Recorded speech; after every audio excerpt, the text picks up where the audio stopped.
Hello everyone, Deb Floros, guest designer for Beadaholique. Have you ever used these tube slide cord ends? These are by Beading and they're really cool. You can use them for seed bead projects and other things. I like to use them with ball chain and I like to create fun earrings. So you can slide your ball chain into those tubes. There's a slit at the bottom and bendable closures at either end. I close one of the ends and then I test out my ball chain to see how much I actually want to use. Then I lay out a pattern. So my center piece of my ball chain will actually be 7 chain links, and one of them won't be visible because it will be in that slide tube.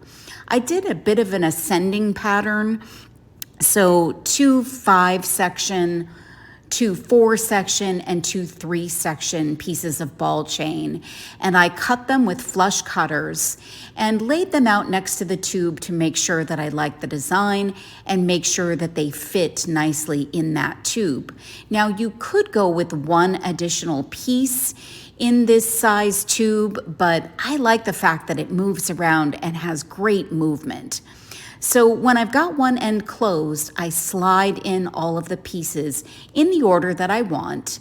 And you can use longer pieces, shorter pieces, a different pattern of pieces, whatever you like. But it's really fun. It has such great movement and is just kind of a really unique and fun earring design.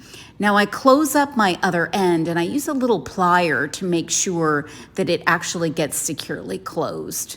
And then you can see it has amazing movement. All you need are some ear wires. So I use these really fun ear wires, just open them up.